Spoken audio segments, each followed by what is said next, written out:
Peace, family. Y'all know who it is. It's Dr. Bakari K. Lumumba back once again. We're here to celebrate Africana Freedom Fighters, our Veterans Day, right? So if anyone who's watching, make sure you tap in, hit that subscribing, of course, hit the subscribe button, thumbs up, and the notification bell. You're watching, of course, LumumbaSpeaks.com in conjunction with Bequaline Network, the Pan-African social media extraordinaire, in the home of African-centered news and information. And we're, of course, going to be honoring our freedom fighters, Black freedom fighters, Africana freedom fighters, our veterans, those who were about that life, about that action, and did everything that they could to, of course, bring about the freedom and, of course, independence of African people, irrespective of where we are on the planet. I think this is particularly particular for a number of reasons. One, I would argue that we're typically educated or socialized or miseducated to place value in Black people who work for the state, right? For example, and I can recall Brother Dwayne Omawale, as we know, he is one of the resident historians here at Lumumba Speaks and Bequaline Network. And along with Mr. K, so I want to go shout out to Mr. K if you're watching, you know what I'm saying, give us a thumbs up. One of the things he mentioned, we were talking about a conversation regarding Colin Powell and, of course, Stokely Carmichael. And Colin Powell, this is when he became the chairman of the Joint Chiefs of Staff. He stated that this joining the military is a great way to be successful for Black people in America. And, of course, Stokely Carmichael, we know Stokely Carmichael is the Trinidadian-born, Bronx, New York raised, Howard University educated, former Prime Minister of Black America. He stated that was absolutely ridiculous, right? He says, when you join the military, you're nothing but a mercenary. You are a murderer. You are a mercenary for, of course, Wall Street. So something to consider. I think if we even look at the contemporary example, the sister from Georgia who ran for governor. Yes, Stacey Abrams. I have a book here, right? Minority. She wrote a book titled Minority Leader, and she gained a lot of praise for registering a lot of Black people to vote, particularly for the Democratic Party. As anyone knows, both the Republican and Democratic Party are both white supremacist organizations. So we tend to find, even in the media, this push to honor Black people who work in service of course, the empire or American imperialism. But I think it's important as African people that we honor those who fought for our freedom, for our humanity, for our right to live. So want to make sure that we highlight that, family. Once again, if you're watching, make sure you hit the subscribe and like button, thumbs up. Hit the notification bell as well. You're watching, of course, LumumbaSpeaks.com, a Black empowerment initiative where we believe we can gain a competitive advantage by always betting on Black, in conjunction with Bequaline Network, the Pan-African social media extraordinaire, and the home of African-centered news and information. If you're watching, family, the link is in the description. The link will be in the chat momentarily. But I also want to share with you all, I would be remiss if I did not share this information with you all. I released my first book on Amazon. It's titled The Red, Black, and Green Papers, Volume 1, Views on Race, Power, and Society from a 21st Century Pan-Africanist. So if you are interested in picking that up, you could go on Amazon right now. The link is now in the chat, and purchase The Red, Black, and Green Papers, Volume 1, Views on Race, Power, and Society from a 21st Century Pan-Africanist. So make sure that you check that out. If you also go into LumumbaSpeaks.com, you can actually go to our associated links, and my author profile is on Amazon. And of course, you can purchase, of course, my first book, The Red, Black, and Green Papers, Volume 1, Views on Race, Power, and Society from a 21st Century Pan-Africanist. So, and now the link is in the description, family. So listen, the link is in the description, link is in the chat. I want you all to tap in, be part of the conversation. What I'm also going to do is I'm going to put the link in the chat on Twitter, X, formerly known as Twitter. And if you're interested in tapping in, you will be able to do so. Because I don't want to exclude you all from the conversation simply because you are on a different platform. So what we're going to do, give me 1 second, I'm going to put this in. All right, so yes, so the link is on X, formerly known as Twitter, as well. So you can now tap in and be part of the conversation. And really want to have, let's see here, Mr. Sandman has a comment. I disagree. The military is the best way to get combat training. South Korea, every boy must serve the military when they become 18. So I think we may be at an impasse here, right? Or maybe we're misunderstanding each other. That'd be a better way of putting it. Um, I'm not stating that you. I was in the military. You know that you were in the military as well. I agree with the combat training, right? Like you go in and you become the best of the best of the best, serve with honors, right? What I'm referring to is the concept and idea that this is a way to become successful in American society by joining an organization that is rooted in what? American imperialism. That's what I'm speaking to. But I would agree. I mean, I served in the military. I would be remiss in my duty, and I would even be disingenuous if I stated that I did not learn great combat training while I was in the service. As many of you know, I shared this story. I served in two branches of the military, first in the Navy, and of course, even in the Army. And I tell you, it was hell to go through basic training twice.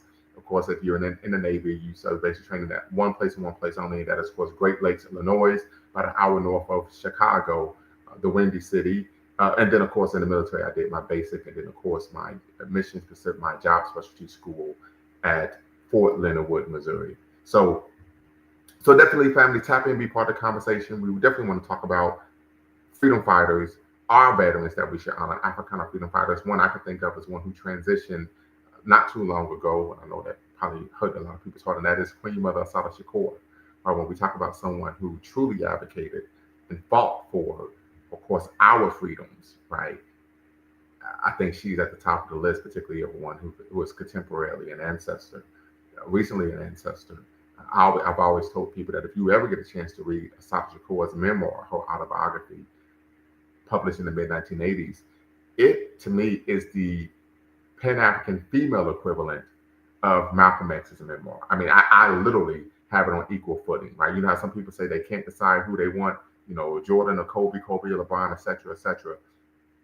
But I definitely would argue that her memoir is on that level. I gained as much insight and knowledge and inspiration, right, in terms of not only fighting but and advocating for African people from an African frame of reference, to becoming a Pan-Africanist, but also in terms of gaining a sense of racial pride, right, from her memoir as well. So I definitely want to give a shout out to Queen Mother Assata Shakur. I'm also going to argue that we always have to honor, our brothers and sisters from Haiti. I mean, as you know, I've written several articles on our brothers and sisters from Haiti. And I believe wholeheartedly that Haitian people are I would argue, the greatest African people on the planet, right? We talk about sans passe, yes. And there's some reasons for that, right? When we talk about brothers and sisters from Haiti, their ability, and we know what they did in 1791, what started in 1791, took 13 years to accomplish, defeating the French, defeating the British, defeating the Spanish, defeating the French again in succession. But not only that, but after they gained sovereignty, right, and they were still fighting for their freedom and to maintain that, they did not rest on their laurels. They didn't say, hey, we handled our BI, black people in here in the West, you're going to have to figure it out on your own. No, they created a they were a Pan-African nation. They actually, oftentimes when we talk about this transatlantic slave trade and the pushback against the transatlantic slave trade, we typically learn about the British fighting against the transatlantic slave trade. But we never learned about the history of Haitian people fighting against the transatlantic slave trade, right? We talk about King Henry Christophe, right, leading fleets of Haitian ships on the high seas, capturing European slavery vessels, and then taking those brothers and sisters who were captive and bringing them to Haiti and allowing them to have and then caring for them and allowing them to become citizens of their nation. We don't hear about that when we learn about fighting against the slave trade. That would be an example. So I definitely believe that we should honor our brothers and sisters from Haiti, right? They, of course, serve as the example of what militant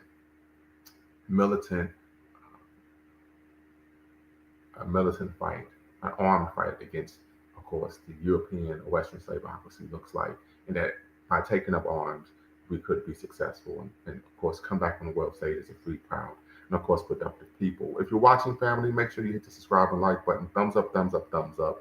Make sure you hit the notification bell as well. Also implore you all to make sure to be a blessing to the show. You can give, of course, on Cash App, Venmo, and of course via the Super Chat. So definitely thank everyone who's watching as we honor, of course, Africana Freedom Fighters, where we're honoring our veterans here on Veterans Day. So definitely tap in, family. You can, of course, put your comments in the chat or be part of the conversation. As you all know, you do not have to cam up to be part of the conversation. You do not have to cam up. And you can, keyword, you can use a pseudonym. I know for many people, they want to maintain their anonymity, and for good reason, right? Here we talk about some particularly politically and racially charged topics.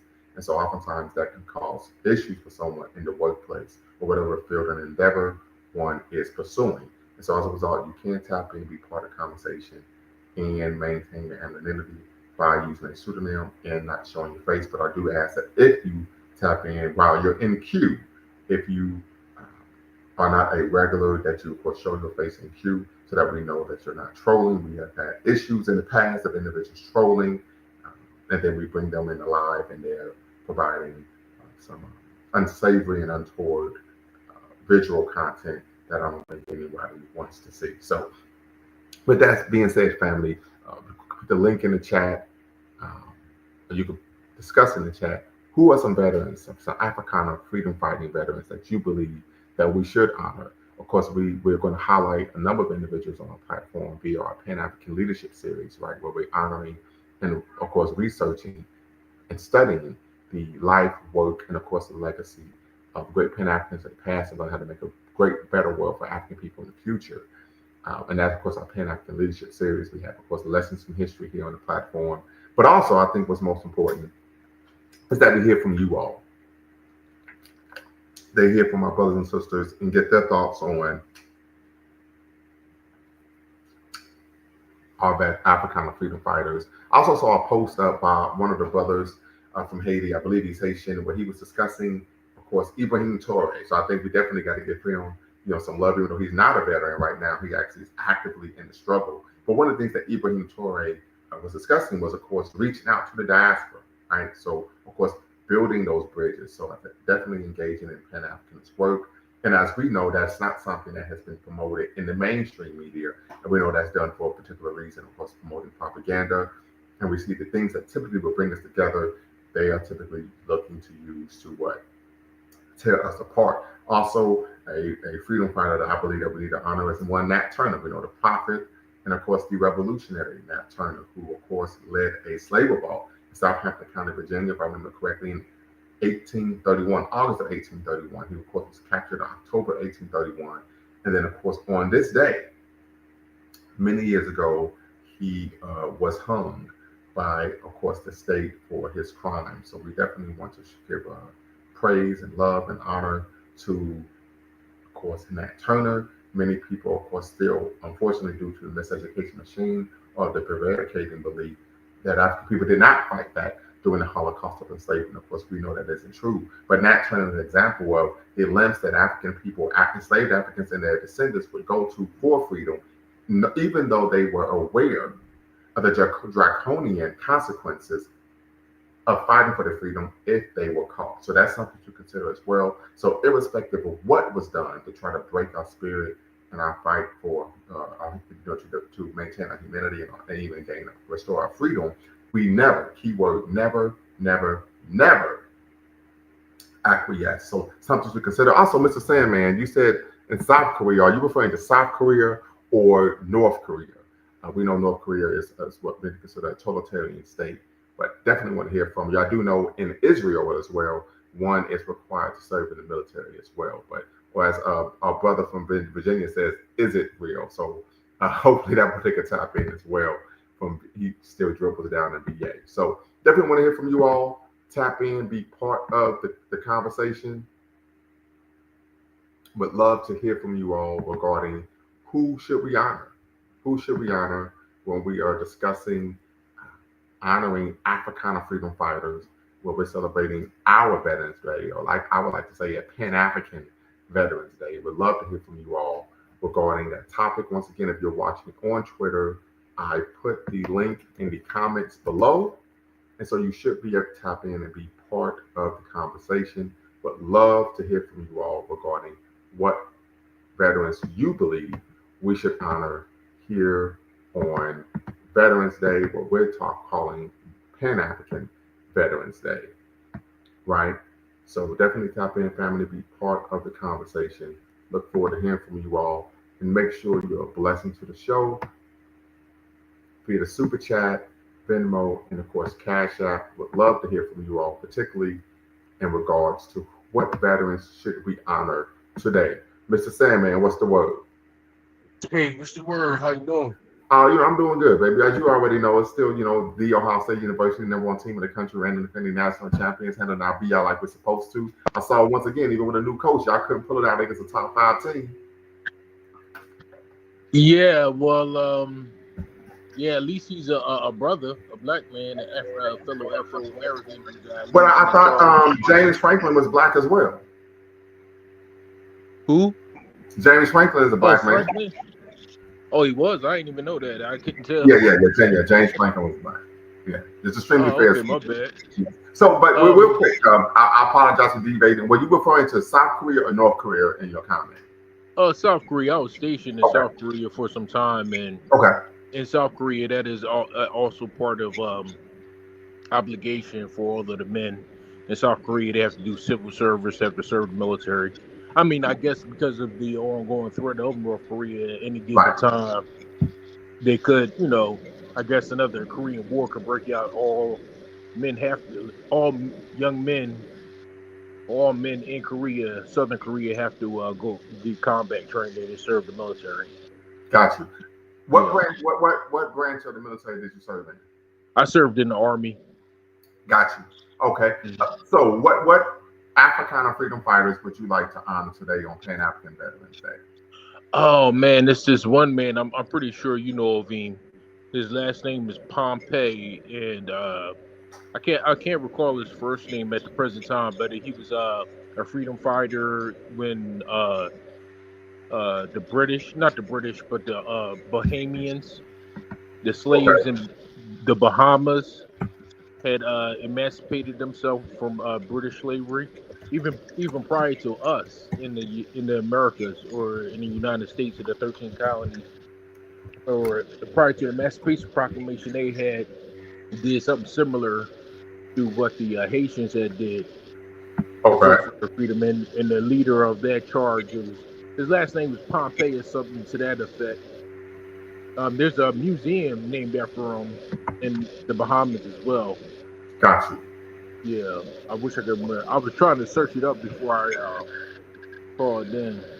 Okay. Uh, yeah, his last name's Pompey. Yeah, so apparently what had happened was oh, okay, yeah, now I recall. During the Revolutionary War, a lot of plantation owners, the white plantation owners in the South, in South Carolina and Georgia, because they were afraid to lose their property from the British attacking them, the British soldiers attacking them. What they did was they relocated their plantation to the Bahamas, and they brought a lot of American slaves or black people to the Bahamas, and those people are actually the same descendants of, the people who were in bondage as chattel slavery in the Carolinas as we were, Hmm. and shortly, or at least before the Civil War, they they fought for their freedom and overthrew their plantation owners in the Bahamas. And one of the catalysts in that fight, his last name was Pompey. Got you. Okay. Mhm. Very good. And anyone else? Oh shoot, I'll mention my people. I was doing some research on the history of the plantations that my family's from, and one of the plantations that we're from. Um, I wouldn't we say were, that's where you all are from. It's just where you were located or or working. where we were located, rather. Yeah, we were actually forced to fight against the rebels and with the British. Now, I don't know if they promised us our freedom if the British had won the war, but Hmm. the Revolutionary War. But that just goes to show you like how long we've been here for so long. That's 300 years or so ago. Right. He was already here, fighting for our freedom. So yeah, that's one branch of my family that was attempted to fight for our freedom, even though they were forced to. so to speak. It's unfortunate that a lot of our freedom fighters, they aren't, glamorized or glorified Right. too much in media. All we hear about is people like Shaka Zulu. Would you consider him a freedom fighter? Um, you know that is that is a great argument, but I would argue anyone who fought to preserve the sovereignty or freedom of African people, I would consider them a freedom fighter in that aspect. Yeah, but he also went to war with a lot of his own people as Right, well. So, right, yeah, so it was like he was the gift and the curse. He fought the British, but then he also fought his own people. right, Hmm. Yeah, yeah. Those are the only people I can think of. Sojourner Truth. yeah. Um, she was one. Um, who was that lady who they were trying to put her on the $5 bill, I believe, or the $20 bill? My Harriet Tubman. Harriet Tubman, yeah, for Yeah, the Underground Railroad. When you talk about freedom fighters, I always like try to associate them with some military that they might have been a part of, but right. I guess you could Think call of those. Martin Delaney. Martin Delaney would be an example. Father of Black nationalism. Yeah, Father Black. Oh yeah, yeah. Um, what about the Tuskegee Airmen? Well, they weren't fighting. So this is tough, right? Because we know during World War II, African Americans who served in the military engaged in what was known as the Double V campaign. So double V meant double victory, but they were fighting against fascism in Europe and, of course, against racism at home. My concern with listing individuals who served in the United States Armed Forces, and of course, as you all know, I'm a veteran myself, as veterans and for cause for Black freedom there was never a time where they were fighting against the powers that sought to deny us freedom. They were actually fighting for them, like the King's African Rifles during the World War II on the continent, right? They were fighting for the colonial power, not against it. Right. Yeah. Hmm. So that is a concern for me. So myself, right? Unless if I would have stayed in the military, I don't think you could honor me as someone who would be an Africana freedom fighter, right? Because I'm fighting for the very entity that is causing our social, political, and economic global quagmire. Well, what about the idea that the Tuskegee Airmen helped to end like segregation, or the idea that black people or black men aren't as worthy of soldiers as white Right. men are in society? Right, and I think you're right there. We do know that there was a belief that Black people could not serve. They did not have the valor or the capacity or the bravery or valor to serve in a combat, of course, capacity. I would argue uh, I wouldn't give a damn. I said that we shouldn't be fighting in their wars in the first place, right?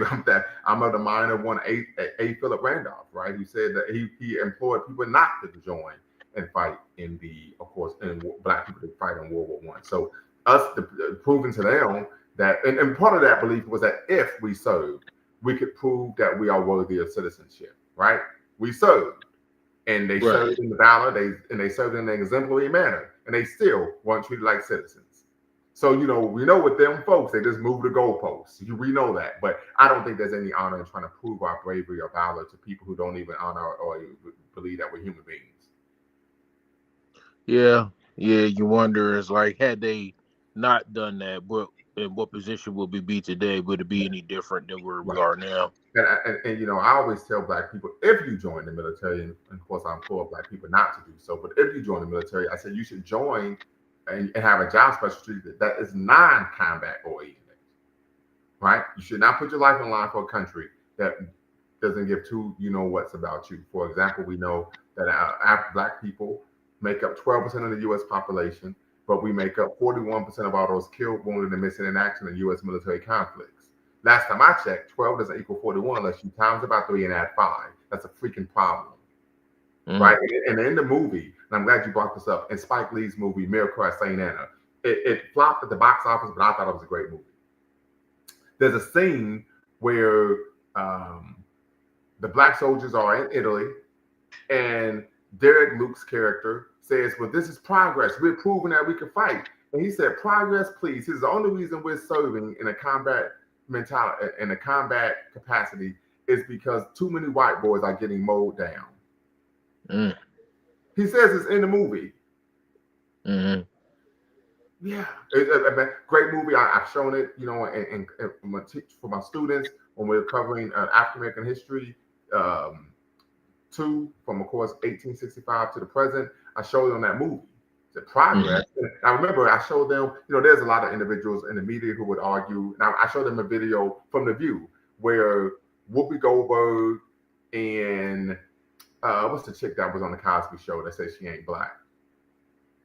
Are you talking about Simone? She was like, "Yeah, we know we were fighting for the right to be Americans. That's what we were fighting for." And they're like, "Yeah," and everybody starts clapping. I told my students that's propaganda. That's why you shouldn't listen to celebrities. That's why Malcolm X said these people are puppets and clowns. So I showed them the clip from the movie where the brother said, "Please, we can fight." He said, "Man, we're on a military base. They have German prisoners of war on the base. They get to eat in a restaurant. They got to go out back, and they're being called monkeys and baboons." I said they weren't fighting for the right to be an American. They were fighting for the right to be recognized as a human being.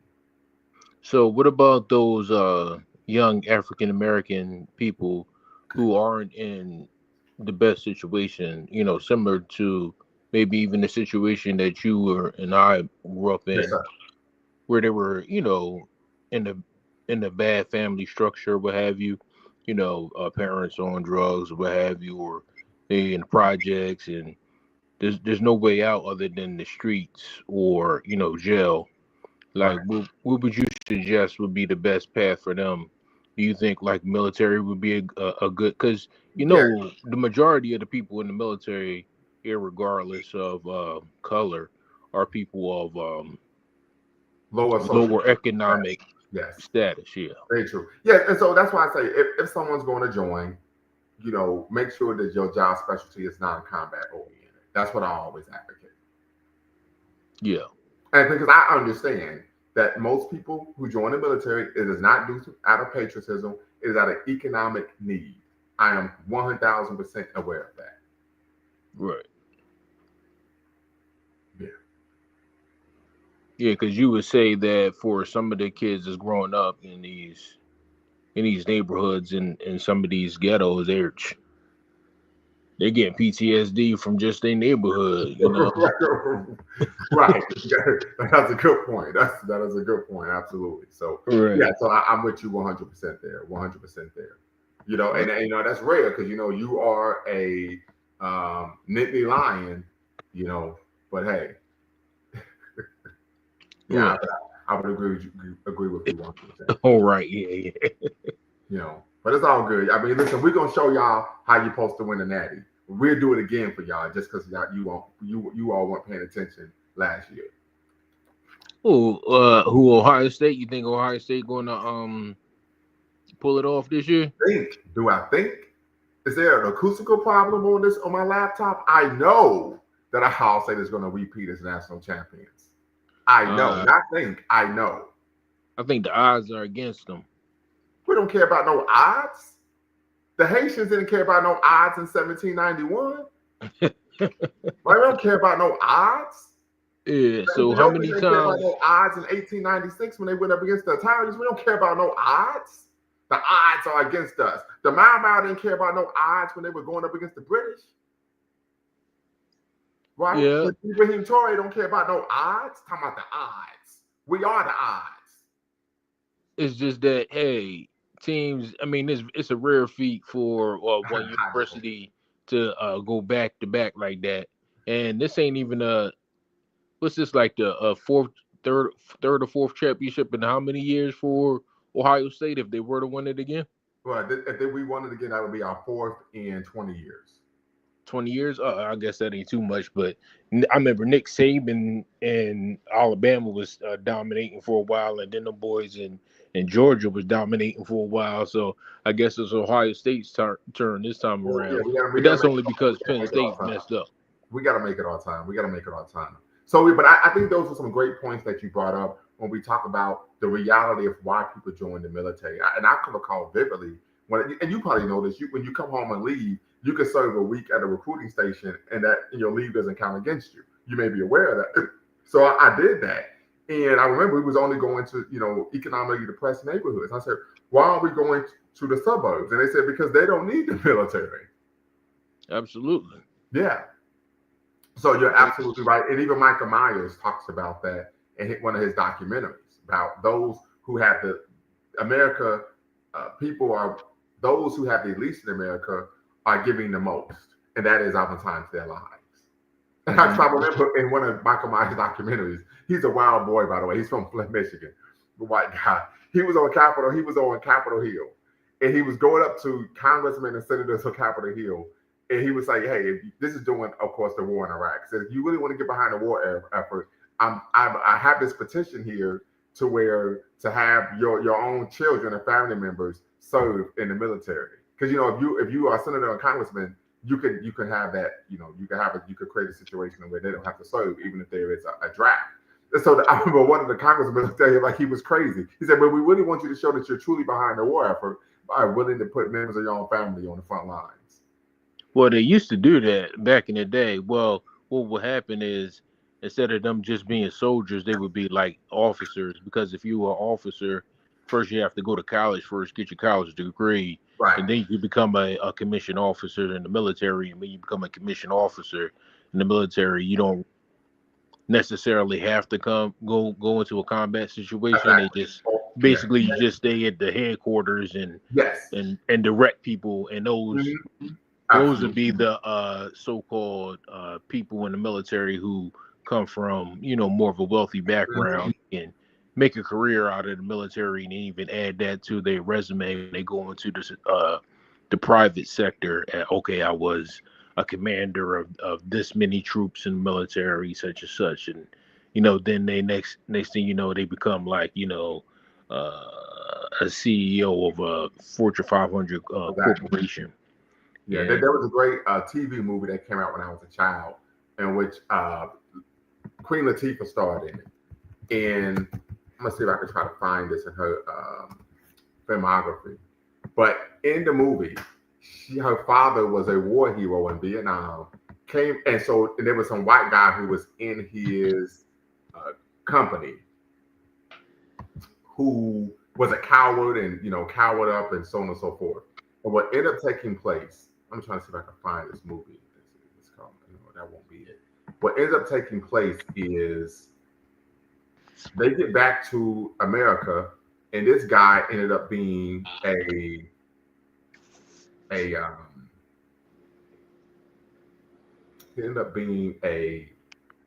CEO of a Fortune 500 company. Her father was mopping floors in the same office building.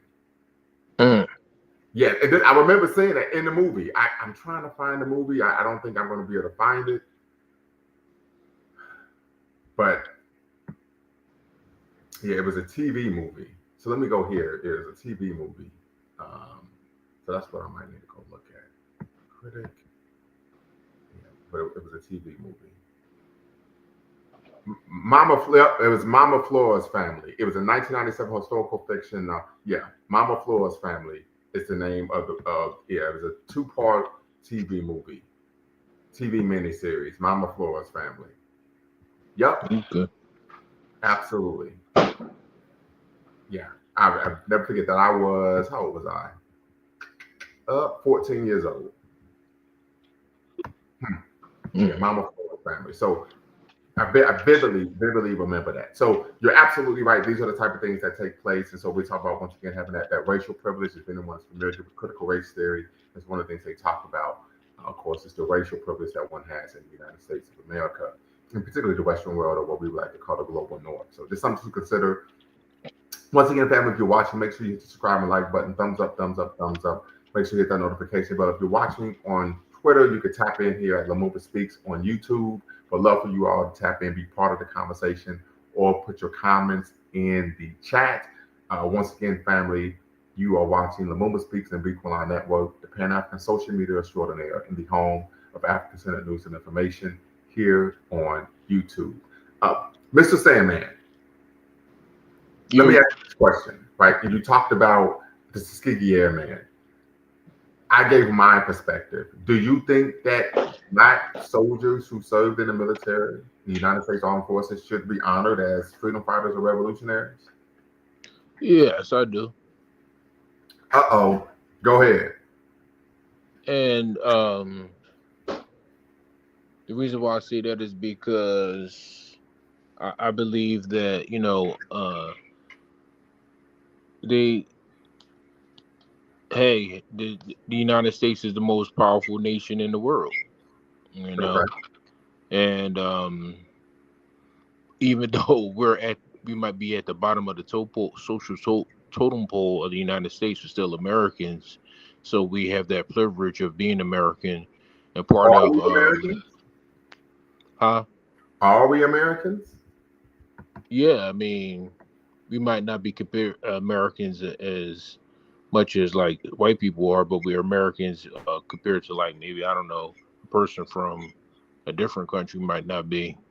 So I believe that those people who sacrificed for the military allowed us to enjoy a certain amount of privileges today as Black Really? Americans.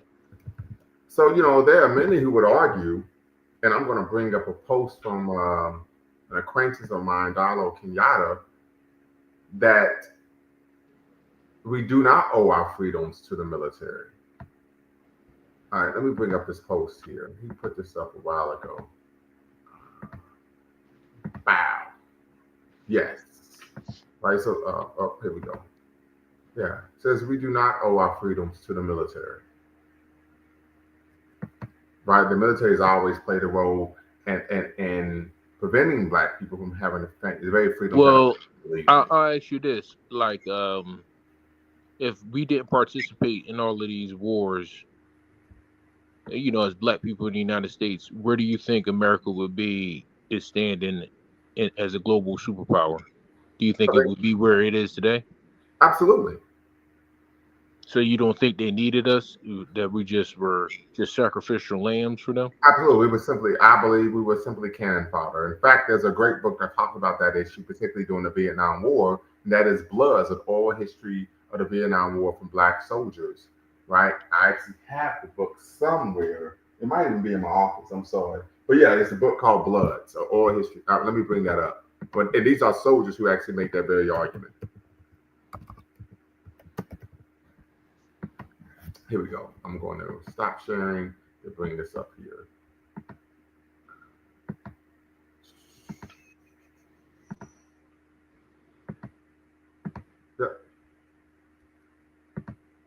Here we go.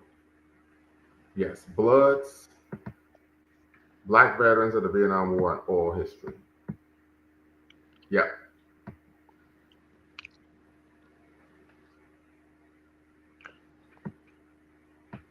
Well, I believe that if it wasn't for Black people, there wouldn't be in the United States at all.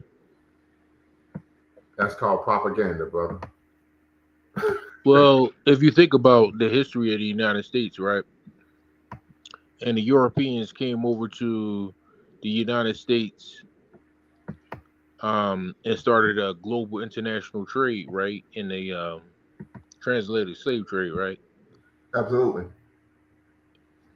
If they didn't have us in the 13 colonies to start So the are you talking about translated, the free labor that they were able to extract from us? right? Yeah, if they didn't have Okay, that, I got you. Okay, absolutely. I thought you were talking about in terms of the military, but yes, I got you 100%. Overstood. yeah.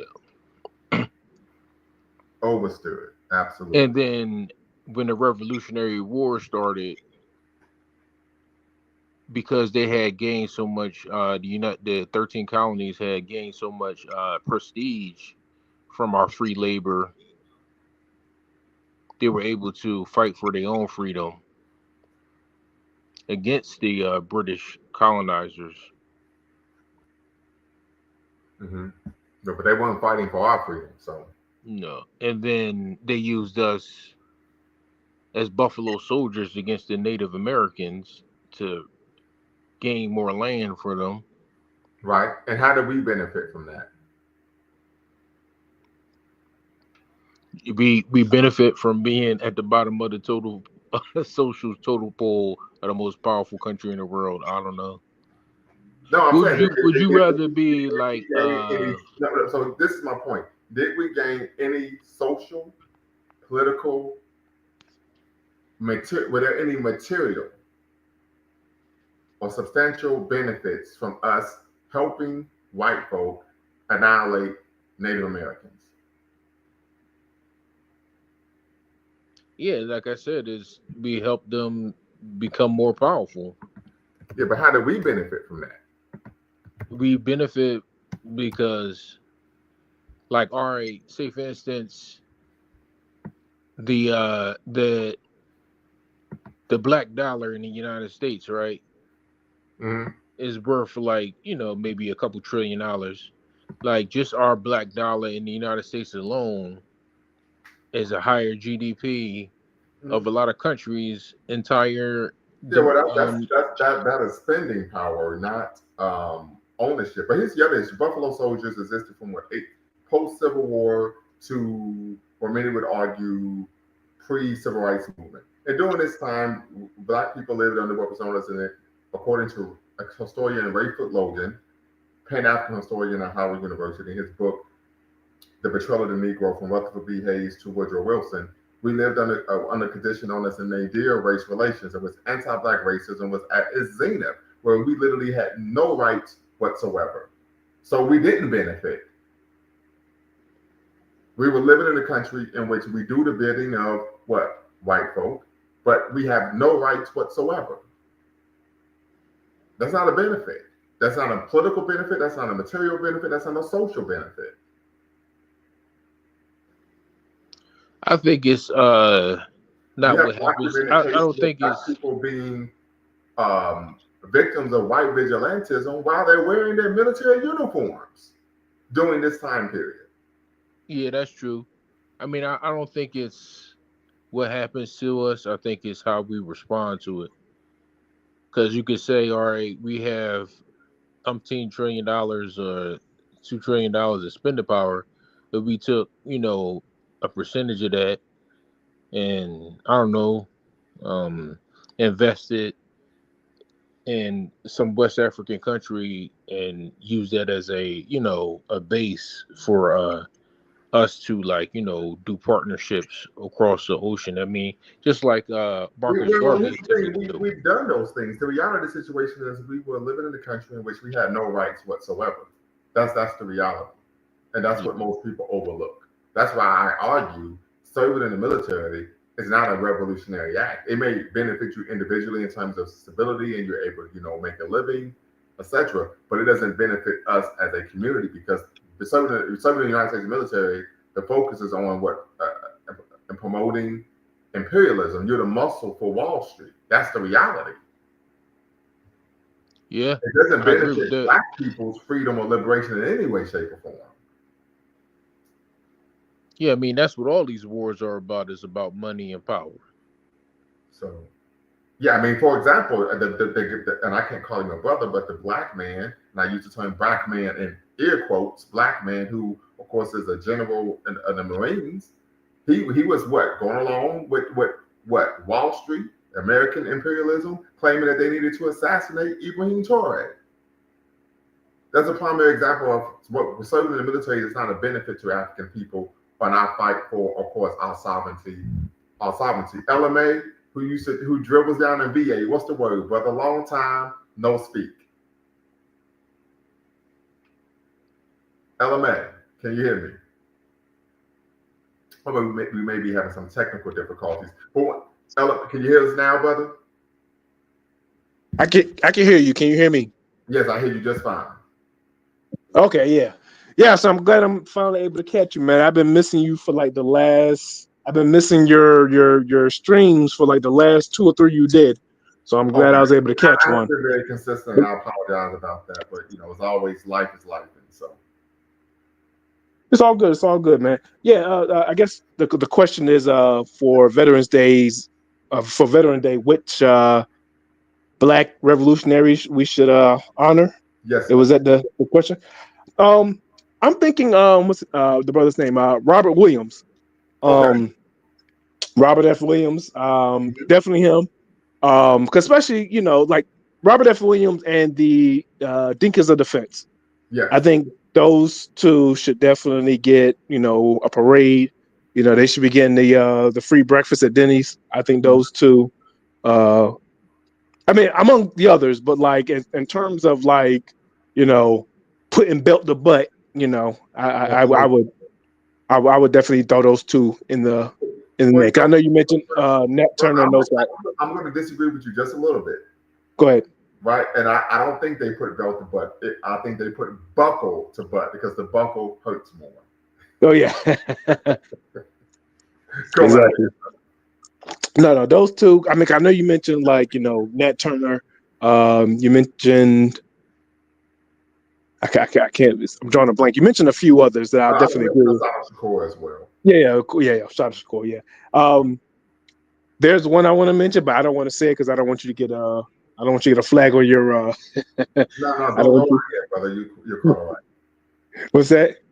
Go right ahead. It's okay. Yeah. I have mixed feelings, and I want to revisit the case, but Yeah, the brother. that's What's why that? we're here. Say that again. Absolutely, that's why we're here. Yeah. Christopher Dorner, the cop in was in Los Angeles who went on that he showed the LAPD exactly what he thought of them. Oh yeah, Um I know who you're talking about. I would agree with you 100%. yeah, because I know that like that he had his manifesto, and a lot of it was he was talking about like how he felt about the um you know the way that they treated him and the way they treated other black suspects of crime and all this other stuff. And so but then like, obviously he's dead, and obviously the media is going to paint him in a bad light, and so I can't really make heads or tails of it. But in terms of like putting belt buckle to behind, he was Mm-hmm. definitely you know, willing to put it all on the line. But I did want to say one thing that I thought was, especially during that time frame, when people wanted, because we had a lot of, deaths and killings going on that time, uh, uh, uh, uh, that's when we had the AME church shooting, and then we had a couple of cops being ambushed or whatever, Yes. and people were trying to kind of like put Dylan Roof and Christopher Dorner and the other guy on the same level, right? And I thought that was that was so trashy to me because obviously I'm not trying to incite or condone violence like that, but there's a difference between when black men go off the rails and then when white men go off the rails. Because when black men go, when they snap, they go after the people and institutions they have a problem with. When whites, snap, they go after little old grandmas in churches. You know what I'm saying? Like, Mm-hmm. because if you look at Chris Dorner, I mean, he took it directly to Christopher Dorner. What's the brother name? Micah X. Micah X has some issues, and there was another guy, Gavin Long. You know what I'm saying? These guys went toe to toe with the police, but Dylan Roof, his thing was he had an issue with black women, black men, and white women.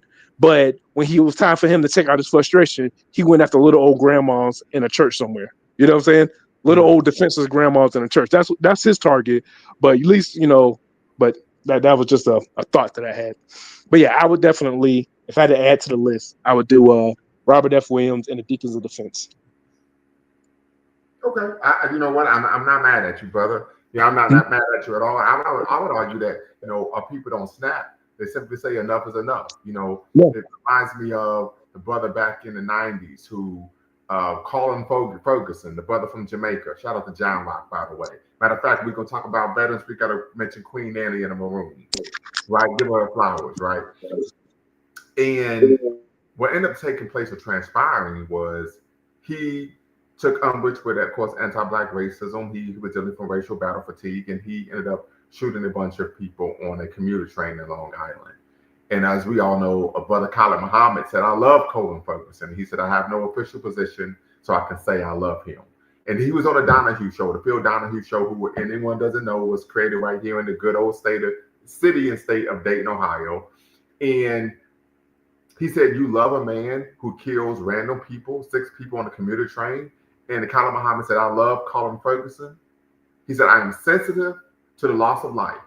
He says, but I love Colin Ferguson just as much as America loves General MacArthur, General Schwarzkopf, General Eisenhower, etc. He said, America awards her killers and gives them ribbons, stripes, and bars. And so when Black people rise up after years of pain and frustration, I understand after 400 years. So I don't think it's snapping at all. I think it is a reasonable and rational response to the killing, unarmed, and intentional deletion of Black people here in America. Oh yeah, definitely, yeah. So I generally, when it comes to certain things, obviously certain topics, like I said, you don't want to see, you want to be sensitive to death, and like I said, you want to put it in this totality, Right. Cause like I said, because like what was the brother's name that was doing all that, the DC sniper, Muhammad, I can't think of his John Wesley Muhammad. Yeah, you know what I'm saying? Like, at one point you could make that case, but then when they did the investigation, he was just trying to, like, what was it? He was trying to, like, get his wife, but then he just kind of, like, started. Yeah, it was a mess. But but like for certain brothers, man, like you said, enough is enough. Yeah. You talking about John Wesley Muhammad? Yeah, he just was on some other stuff. He had issues with his ex-wife, and he just started wild. And then the bad thing about that is, we talked about Lee Malvo, the young man that he was able to in a negative manner. He got 7, 8, 9 life sentences. So he's never going to see the light of day to come back to the town again. So that's that was unfortunate. Go right ahead, brother. Brother LMA. Okay, we're having some technical difficulties once again. Mr. Sandman, I got your message. And if you're able to tap back in 20 minutes, that'd be greatly appreciated. But yeah, so I definitely understand where you're coming from there. But I think when we talk about honoring people who are willing to not only make the ultimate sacrifice, but truly, as some people would say, clap back, I think that's something to understand. As I said before, we typically are miseducated into honoring people who do not act or advocate or fight for our freedoms, right? We know, as I said before, and I shared that post from Dio Kenyatta, we do not owe our freedoms to the military. In fact, as someone who is a veteran who served in the military, LMA, you served in the military as well. Am I correct? Yes, correct. I was in the Navy. Yes, and we know this. When you're serving in the military and you're fighting on the nation, you're not fighting to preserve American freedoms. You typically absolutely. In other countries, if it happens of other countries, the very freedoms that we say we love and hold near and dear. Would you agree with that? Yeah, for the most part. I mean, honestly, like there's going to be 2 institutions that are closer to destroying your rights, and that's like the military and the police. So, if when the government gets too, let's say the whole, the issue, like the Second Amendment, when they talk about like the government being tyrannical, when the government is tyrannical, the military is going to be the first one that's going to be stumping all over your rights. So, I mean, but like even when I was in, I quickly understood that, we're not fighting for I wasn't quick, but like about halfway through, I kind of realized like we're not fighting for freedom. We're fighting to, just Raytheon. We're fighting for just conquest. We're fighting for oil. We're fighting for this is like this is not about freedom. You know what I'm saying? This is the what was it? George Bush said they hate us for our freedoms. And then what was it? Right, you're absolutely right. As a matter of fact, I'm glad you brought that up because I remember Howard Zinn, who was a radical historian. He's transitioned, but he was for writing the book. I peeped the people's history. You can read that piece. I'm going to read it real quick. He wrote the book, A People's History of the United States of America from 1492 to the present. And he mentions he was being interviewed in response to President Bush's statement, they hate us because of our freedoms. And he said, no, they take umbrage with America and American people because of the hypocrisy and the fact that they are denying them the very freedoms that they say they believe in and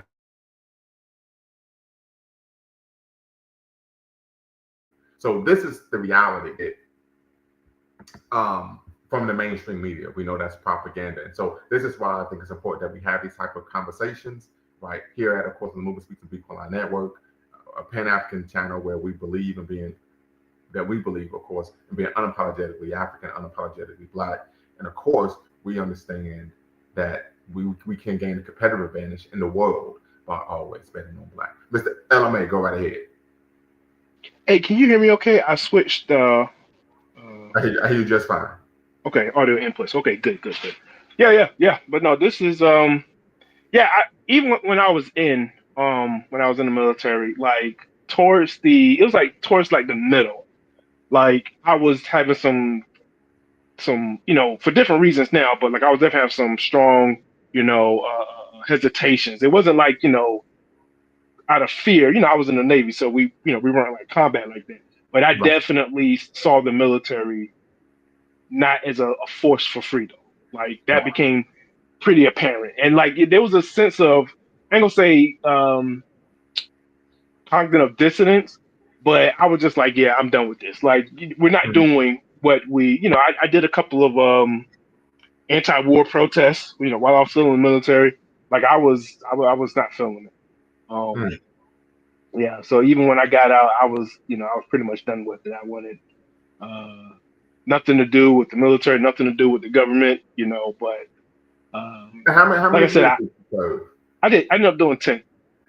Woo! Okay, you could have did another 10 and retired. I thought about that, but I was like, I would have never made it. I would have been kicked out. I would have been. I just didn't like it. You have been radicalized to where you couldn't stomach the bullshit. Well, no, not just that. Not just that. It was a technical thing like that. Personally, you can only, or professionally, you can only rise so far in the military. Like after a while, you just become a glorified paper pusher, and I wasn't interested in that. So, but I wasn't, like I said, back in the day, I told you I was a little bit on the, I was on that I gotta put it, conservative train. So I didn't have the same mindset, but I was definitely anti-war. Right. I was definitely anti-war. I was anti-establishment. Yeah. So let me ask you this, and this is a brief Go pivot. What led you to pivoting or turning away from the conservative movement?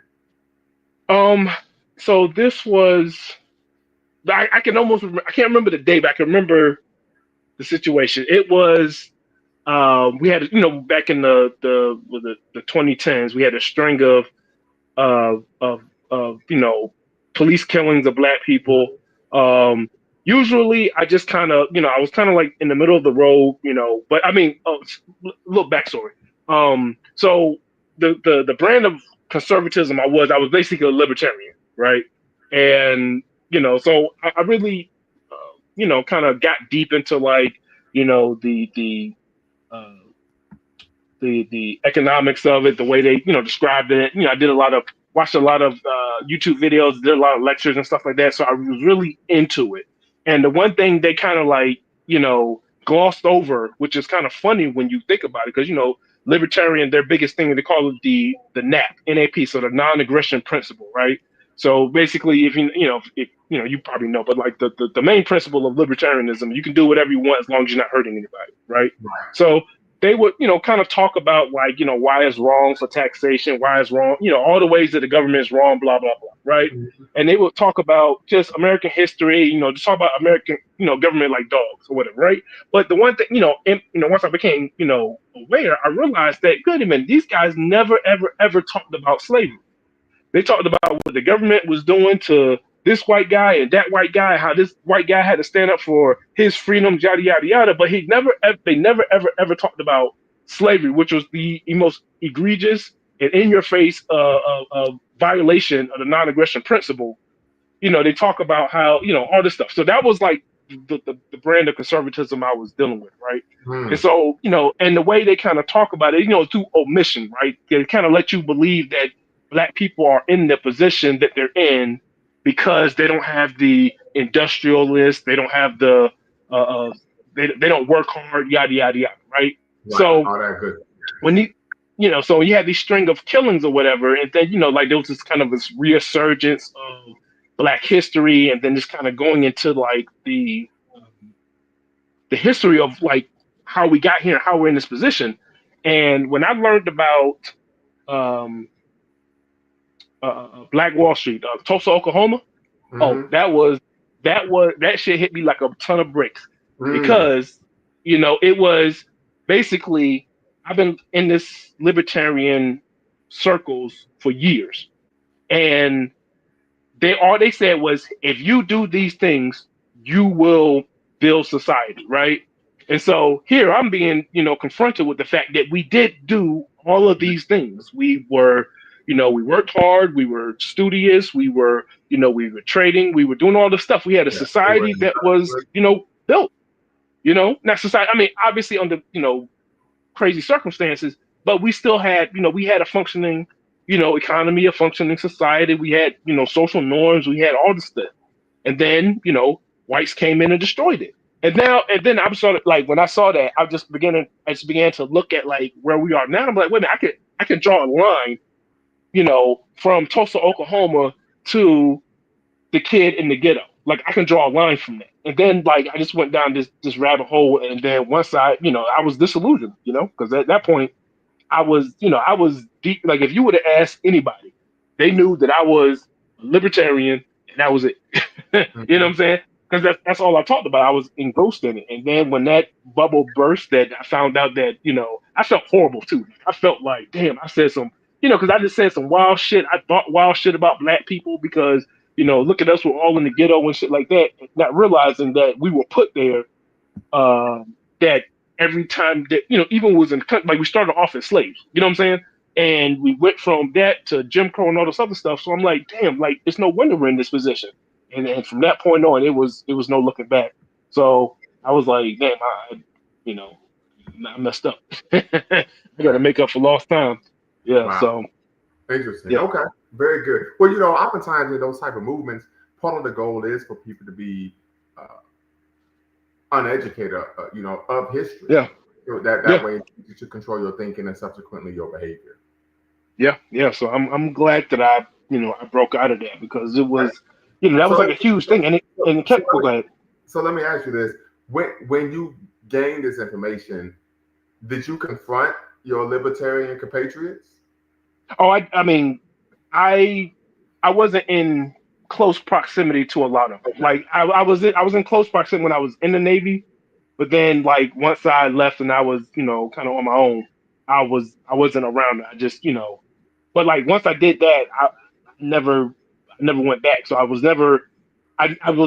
never had a chance to confront somebody or get into an argument about libertarian values or whatever, or why they let this shit out. Like I never got a chance to do that. And I don't need to, but like right, I would. Right. It's not like they hold the leverage to power, and having debating with them is going to actually benefit us in any tangible way or form. Yeah, I mean, and like I said, I do think that there are some things that they have some interesting views, and I think that some aspects of it is some aspects are worth exploring. But it's like sometimes I break out the one of my thoughts was like the 3 P's of politics is like the profits, the personalities, and the principles. So the principles I didn't necessarily have an issue with, but looking back, like the personalities that are in and out, like they got some really warped views of history, and so yeah, I couldn't go back to that. But yeah, absolutely. Yeah. So real quick, family, if you're watching, particularly on Twitter, I know we got quite a few followers on Twitter, so I'm giving thanks. Or X, formerly known as Twitter. Make sure you follow me on Twitter, right, at Bakari K. Lumumba. So make sure you follow us on Twitter. Mr. K, appreciate you tapping in. Got your email. I want to check that out this evening. What you sent me. And so you want us to give a brief synopsis. So very quickly, family, if you have not, go to Amazon and check out, of course, my first book, The Red, Black, and Green Papers, Views on Race, Power, and Society from a 21st Century Pan-Africanist. You can simply type in my name, Bakari Lumumba, and of course, make that purchase for $14.99. That is, once again, on Amazon, The Red, Black, and Green Papers, Volume 1, views on race, power, and society from a 21st century Pan-Africanist. I definitely believe you all would enjoy. I even read the synopsis of the text. The Red, Black, and Green Papers are a collection of essays that examine issues pertinent to the African world, ranging from the contemporary state of Pan-Africanism, the nonsensical machinations, graft, and expedient anti-Black misandry of Dr. Umar Johnson, Afrophobia, and the rise of foundation of Black America and American descendants of slavery movements, to the perilous condition of Haiti due to Western, primarily U.S. interference in South Africa 30 years after the fall of apartheid. So definitely, family, tap in. You could go to Amazon and, of course, purchase my first book, of course, The Red, Black, and Green Papers, Volume 1, Views on Race, Power, and Society from a 21st Century Pan-Africanist. And you can simply type my name in the search engine on Amazon to be able to make that purchase. Mr. K, we're discussing, of course, honoring Africana Freedom Fighters, our veterans, right? So we want to highlight and, of course, lift up and praise veterans who have fought, Black people who have fought for our freedom, right? Not people who have served in the the imperialist American military, but individuals who fought for the freedom of African people. And so, of course, if there's anyone that you want to honor or name, you can do that. And then, of course, part of the question that we asked was, if you served in the United States military, are you somehow in some way a Black freedom fighter? And of course, my argument is no, and this is coming from someone who served in the military. Lumumba, I can't lie, it's all your fault. I've been now being creative and using the term Afrophobia. Well, listen, it's not even me, but I have to give praise where praise is due. I believe, of course, as a member of the Academy, paying proper attribution to the individuals and entities that have taught me. And so I actually learned the term Afrophobia from Sister Danielle Boaz in her book, Banning Black Gods, Law and Religions of the African Diaspora. This is where I first learned the term Afrophobia. She talks about, of course, religious racism regarding African religions and African-inspired religions, particularly here in the decadence and dysphoria of the African diaspora. So, as you all know, we were scheduled to do a lunch and learn in October with Dr. Boaz.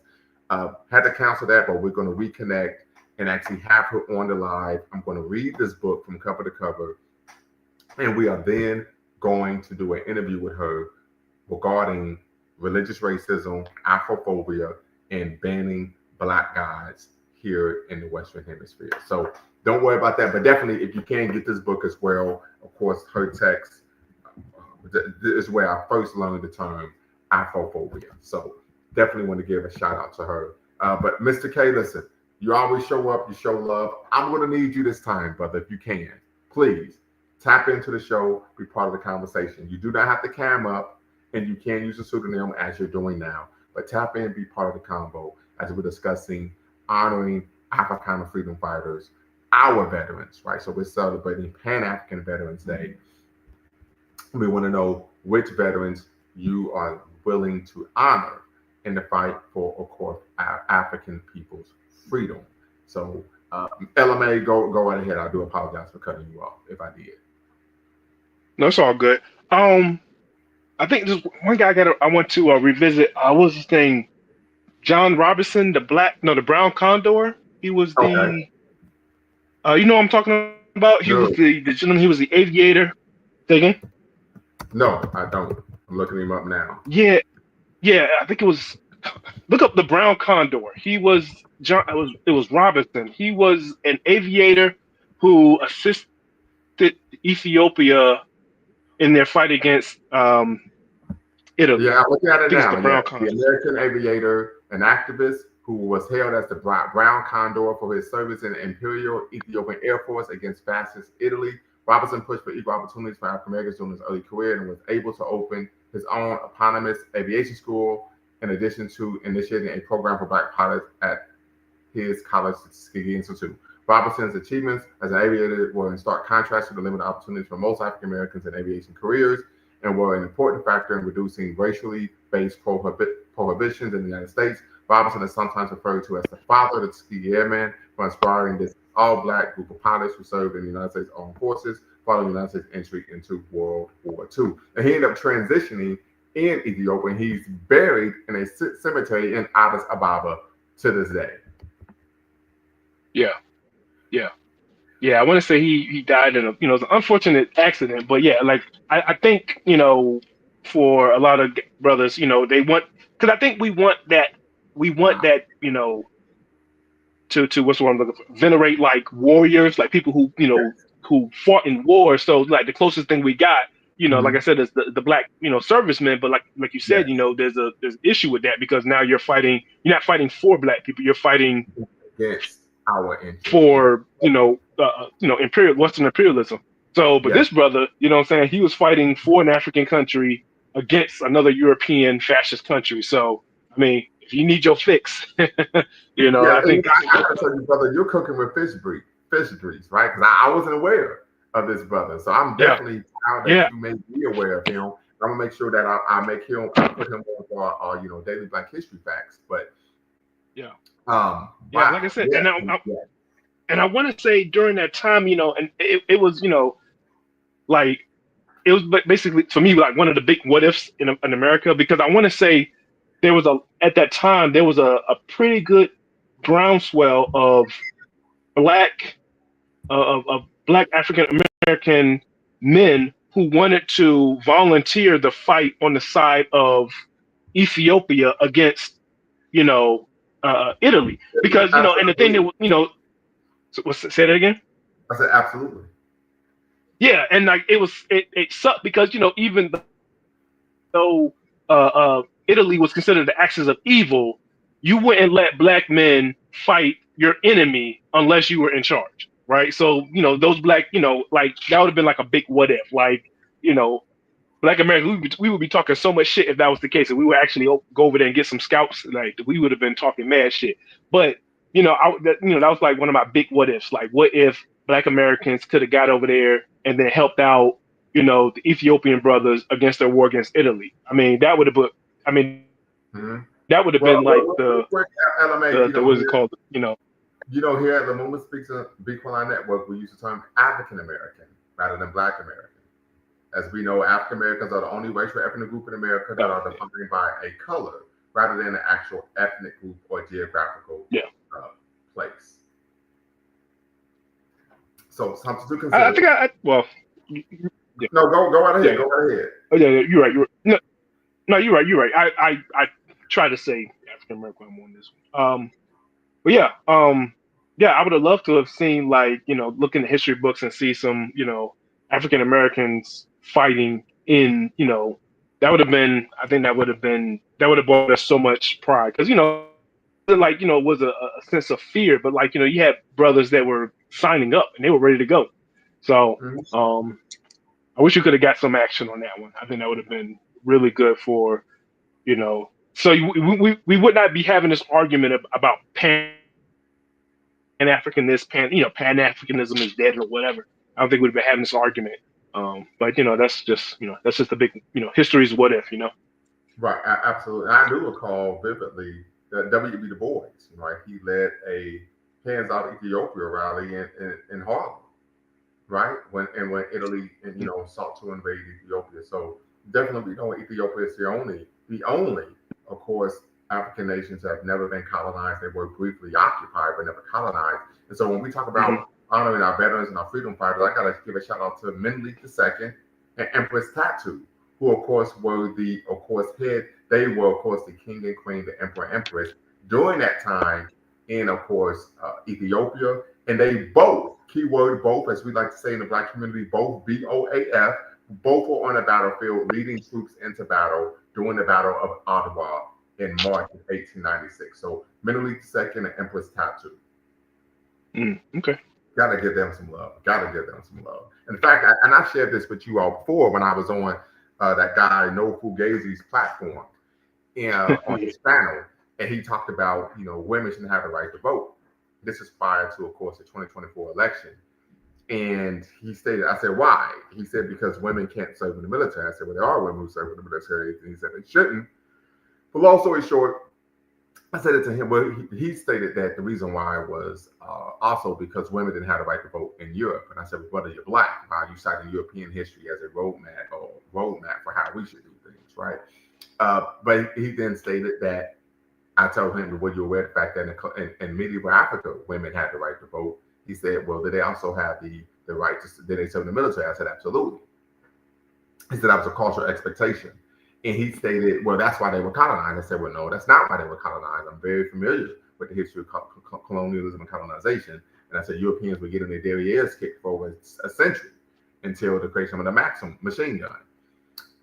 And he said, well, fine, can you provide me any examples of African people defeating European powers in battle in which women were part of the fighting force? I said, I could give you two, not one, two, because we can't have one of anything, we need two. Can't have one or two guns without squeezing them, right? Mm-hmm. And I said one would be the Battle of Adwa, Ethiopia, 1896. Shout out to Menelik II and Empress Tatu. And I said the second would be a derivative of Africa, that is Haiti, the Haitian Revolution. So he shut the fuck up. Let me even stop playing with me before I get you up out of here, B. Don't make me get you up out of here. You know what I'm saying? I take you up top. This is what we do out here. You know what I mean?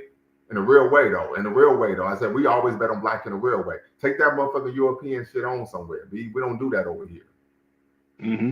As his response, I mean, you have a lot of knowledge, and I'm not Mr. K or Brother Dwayne in any way, shape, or form. I said, nah, but you just don't know what the fuck you're talking about. I said, here's my issue, right? So this is your platform, is your barbecue, it tastes good, I'm happy to be here, right? But my concern is that he has over 100 some thousand subscribers, and you're promoting information that is adverse, that is ahistorical. That's a fucking problem. Yeah. That's a problem. Yeah. And then people, this is why Brother B. Quillan said we don't do liquor store scholarship. We don't do liquor store scholarship here at Lumumba Speaks and B. Quillan Network. There's a reason why there's a DR in front of my name. Mm-hmm. Yeah. Major problem. Yeah.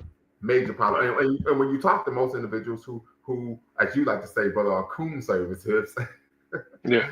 Or so you said I couldn't say that word. You said I couldn't say that word, so I had to stop. Well, I stopped on your show. You know what I'm saying? Right. Because I just didn't want to normalize people using racial epithets just because you disapprove of someone's political position.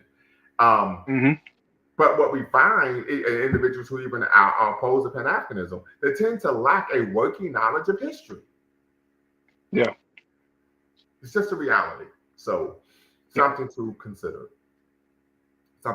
Once again, family, if you're on Twitter, you could tap in here on YouTube, or you can, of course, put your comments in the chat. Would love to hear from you all, get your thoughts on honoring, of course, freedom fighters, right?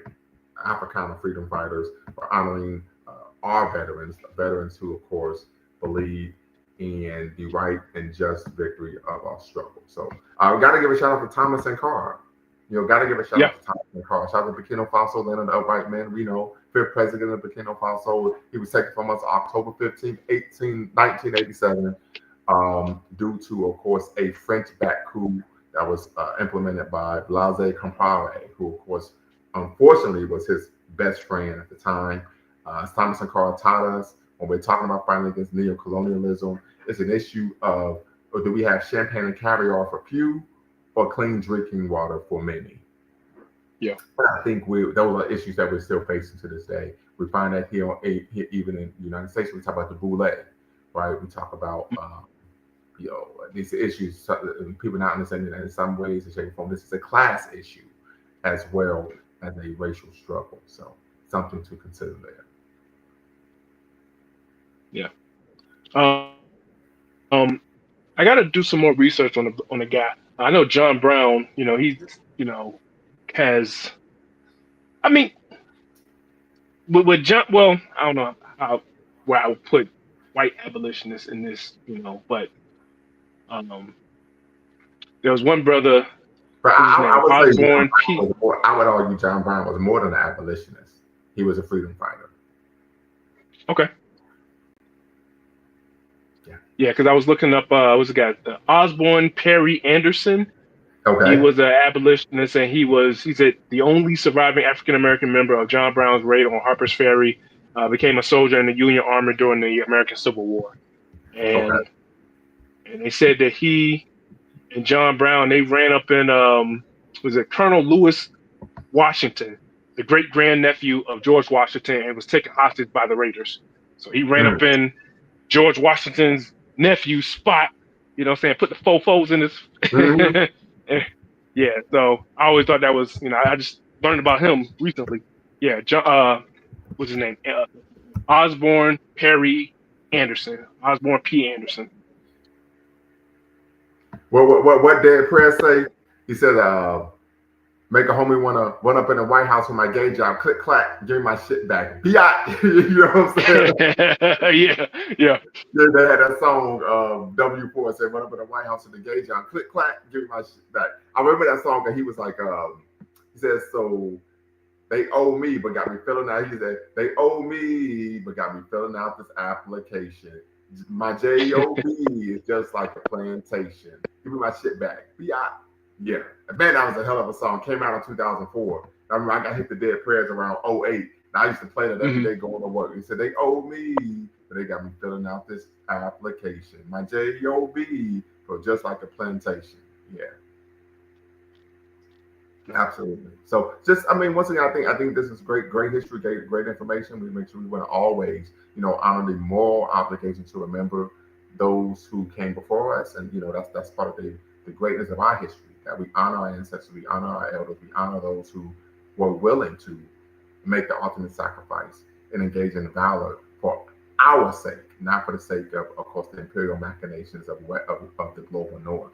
And so I think it's important that we counteract the misinformation machine by making sure that we're always taking time to honor those that came before us, those who fought for our freedom, for our liberty, and for our justice, right? And we know as Marcus Garvey taught us, and even as Bishop Henry Manil Turner taught us, he says the black man in America has as much chance of being a man as a frog does in a snake den. Like, it's not going to happen. We got to get the French toast out of here, right? So something to consider, family. But final thoughts, brother, and then of course we're going to check out this evening. Great, great program. Like I said, yeah, I do think that when we have these, American unholy days, we definitely need to make sure that we, put our spin on it, and we, venerate our struggle, our heroes, our fighters, and 'cause like I said, President's Day, what we got doing, what we got to do with a President's Day. What do we got to do with the St. Patrick's Day, or what I'm saying? Now, it's not to say that other folks can't have their own stuff, but we need to make sure that we are celebrating our, our heroes and sheroes. Absolutely, So absolutely. So one more time, family, before we go, make sure you go to Amazon, put my name in the search engine, and purchase my first book on Amazon, The Red, Black, and Green Papers, Volume 1, Views on Race, Power, and Society from a 21st Century Pan-Africanist. I will put the link in the description, and hopefully you all will be pleased with my book. Until next time, family, y'all know what to do. Always, always, always bet on Black. Peace. Before you go, make sure you hit the subscribe and like button. Thank you for supporting the channel. And remember, here at Lumumba Speaks, we always bet on Black. Peace.